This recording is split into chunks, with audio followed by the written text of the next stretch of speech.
Hello and welcome to today's Investment Foundation Certificate live learning webinar. This session is on understanding the economics of the international trade.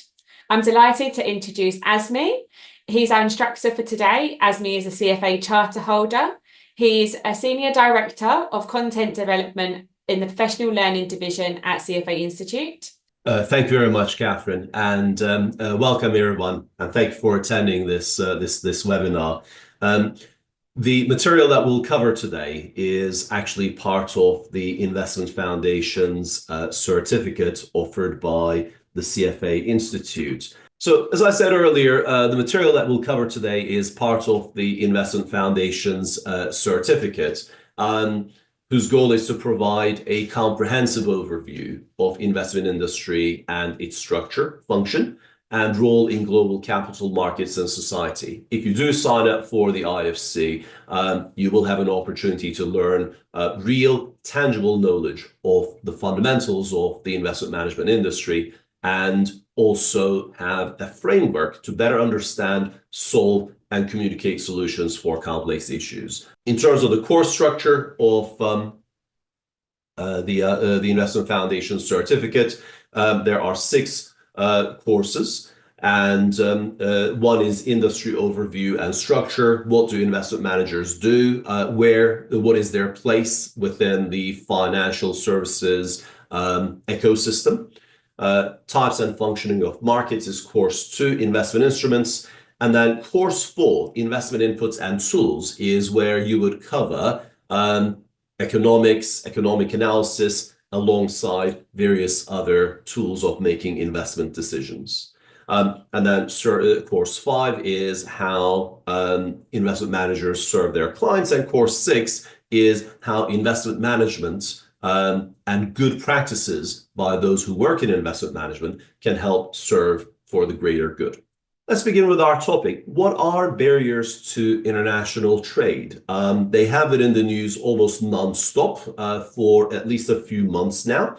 And if we take a look at the definition by the World Trade Organization, WTO, which is the International Organization for Importing and Exporting and International Trade, there are 2 types of barriers. You got tariff barriers and you got non-tariff barriers as a general category. The easier one is a tariff barrier, which is a tax that is imposed on imports, goods coming into your country, which would make them more expensive and unfavorably priced compared to domestic goods and services. Now, those tariffs can be imposed on all imports. They could also be specific tariffs on certain types of goods and services. So you could impose tariffs, for example, on beef, tariffs on poultry. You can impose tariffs on, let's say, computers or cars. And typically, these are aimed at protecting the producers, the domestic producers of those goods and services. Or they could be tariffs that are imposed on only certain countries. And the other type of barrier to international trade is non-tariff barrier. And there are various categories within that. So those could be import quotas. And what are import quotas? Effectively saying, look, we are going to impose a quota of 100,000 electric cars coming into the UK this year, no more than that. Another interesting one is a subsidy, which is not really directly a barrier to international trade, but it is when your government provides incentives and subsidies and additional payments to local providers of goods and services. Another example of a non-tariff barrier is a local content requirement, requiring that a certain percentage of goods and services are made domestically. A fourth one is anti-dumping policies. So first, to talk about anti-dumping policies, we need to talk about what we mean by dumping as an economic term. So this is when a country is typically providing subsidies or other incentives to exporters of a particular good or a service that enables them to sell that good or service at below cost, to export that service at below cost to other countries. And the thinking behind that is you want to get your foot in the door in that new market. You want to perhaps kill off an emerging industry in that market. And therefore, many countries will have anti-dumping policies which will prevent imports, inbound goods at below cost. The question, of course, is how do you determine whether the cost at which a good or a service is being offered is below cost, and whether that is a dumping policy? That's very difficult to determine. So let's talk about some of the proposals here. First, there is a 10% universal tariff. So from now on, no matter which country is exporting goods into the United States, the proposal is there will be a minimum 10% tariff. And on top of that, there is the proposal of an additional 60% tariff on goods and services coming in from China. So this is not 10% plus another 50. This is actually 10% plus another 60%, which would effectively make many of those goods and services unaffordable. Another proposal is a 25% tariff on Mexico and Canada, which would be against the United States, Mexico, and Canada Agreement, which was previously known as NAFTA, North American Free Trade Agreement, which is now being referred to as United States, Mexico, and Canada Agreement. This 25% tariff is being proposed because the USMCA is up for revision in 2026. And the thinking is that the administration will use this as an opportunity to seek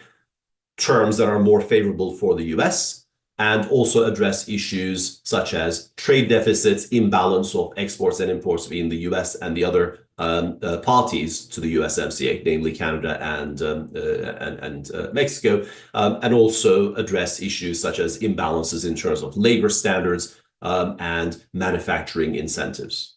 Another proposal is Buy American policy. So the proposal is that federal agencies will be required to favor US-made products and services in procurement. Another proposal is stricter regulations. So critical technologies like artificial intelligence, semiconductors, and so on may be required to be domestically produced to prevent technology transfer. There are proposals for requirements of strict or much stricter supply chain compliance measures. So why are all these proposals there? Perhaps we need to take a step back and look at the history of that. As you can probably see on the screen, I'm not a spring chicken anymore, so I'm getting on a bit. And when I was at university, we were very much taught the economic orthodoxy. And a major proponent of that is the Nobel Prize winning famous economist, the late Milton Friedman, among many others, of course. And there was very, very broad support for free trade policies. The thinking back in those days was all free trade is good. Free trade is always a net win for all parties. NAFTA was, when I was at university, NAFTA was in its infancy, the North American Free Trade Agreement. And anybody who opposed NAFTA, that it would lead to job losses or certain industries being gone for good and so on, were being labeled as being a bit naive. And they're saying, well, but we stand to gain so much from this and so on. The underlying principle for that was the principle of comparative advantage. which is to say, if you take a look at any pair of countries and any two goods, there will be one country that has a comparative advantage in making one good, and another company, therefore, will have a comparative advantage in making the other good. And there was faith in the free market systems, in that nobody would try to cheat the system. There would be no dumping policies or unfair subsidies by countries and so on. So the free markets would function perfectly. And there was going to be a net benefit to consumers. So fine, there might be some unemployment in certain industries and so on, but the markets will adjust themselves. For every citrus farmer that loses their job and livelihood, there will be the opportunity in Canada for maybe 2 or 3 positions in making maple syrup. That was the thinking at the time, and I think everybody now recognizes that whilst there is some truth to this, it is a bit naive, and whilst there are winners to removing international trade barriers, there are also losers.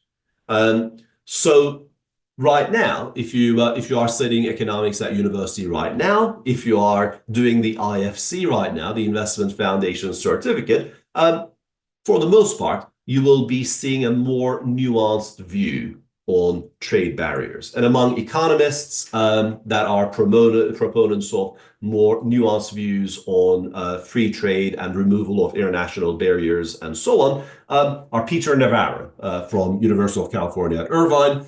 The thinking here is, yes, free trade is good, but perhaps you do need to safeguard key industries. What are examples of key industries? Well, there is something to be said about food security. You don't necessarily want to be reliant on another country to feed your population. Now, that doesn't necessarily mean that, for example, I live in the United Kingdom. That doesn't necessarily mean that we need to start producing our own bananas and we need to start producing our own mangoes. I mean, good luck with that in our environment. But it does mean that we need to protect key sectors. For example, in our case, it would be grains, barley, wheat, and oats, and so on, to make sure that there's food security. Defense would be another key sector that you want to protect at all costs. And there may well be other key strategic industries. The other reason for having some barriers to completely free trade may be to foster emerging sectors. And many emerging countries have done this very, very successfully. Another argument is to promote job creation and social unity. If we go back to the whole citrus and maple syrup example in US and Canada, you will certainly see some of the fallacies of this argument. I mean, if we take a look at the United States, whereabouts is citrus produced? So California and Florida. And whereabouts in the United States do they make maple syrup? Well, not Florida and not California. So, we're talking about Vermont, Maine, those types of places. So, if you are producing citrus fruit, you can't really very easily just switch to producing maple syrup or the other way around. The reallocation of resources, finding jobs, new jobs for people who have lost their jobs, finding new occupations for people is not as easy as economic orthodoxy makes it sound, that there is faith in free market systems and anybody who's out of a job will immediately find another job because they can move from Florida to Vermont or from Vermont to Florida at the drop of a hat. Doesn't really work that way. And what we have seen is with some of the industries that were killed off as a result of free trade, there are generations and generations of people who have been out of jobs, and there is all sorts of social problems and so on that has brought about. So there is the importance of protecting jobs and maintain social cohesion, even if that means implementing selective protectionist measures. And a final argument that is perhaps worth mentioning is equitable trade.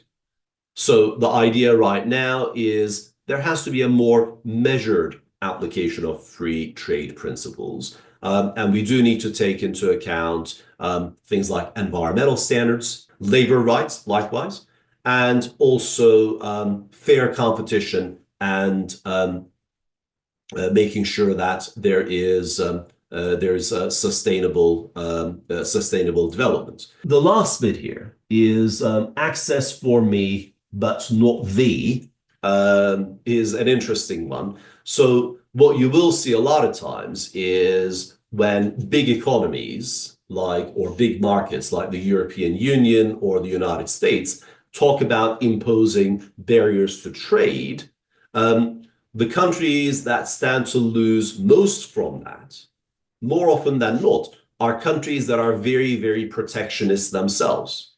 So those countries will want access to US without any barriers, without any tariffs. They will want access to the European Union, but they will not necessarily provide the same level of access to American companies or European companies in their home markets. What does the evidence say?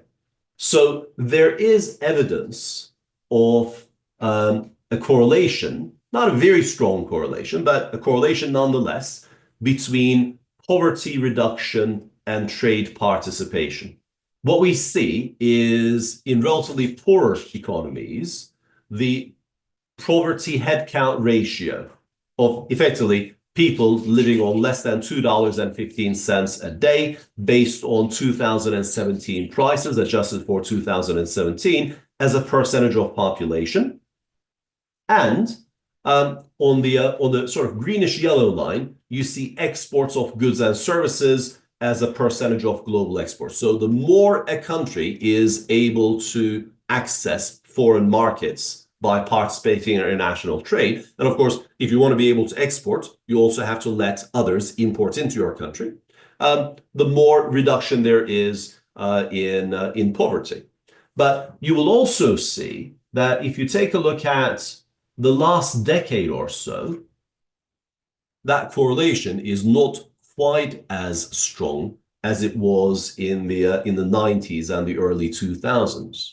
The other interesting chart is evidence that perhaps not everybody wins from free trade. So in the blue line, you are seeing Rust Belt states. These are the traditional industrial areas of the United States, which I mentioned before. So areas like Michigan, Pennsylvania, and so on, Ohio, Indiana. So areas where there was a lot of industrial production traditionally. And what we are seeing is that there is a marked drop since the 1970s in the proportion of US exports that are produced in those Rust Belt states. To counterbalance that, if you take a look at southern states, which are focusing on different industries, even within the United States, you can see that not everybody wins equally from free trade. Certain states have won more than others as a result of free trade agreements and international trade barriers being removed.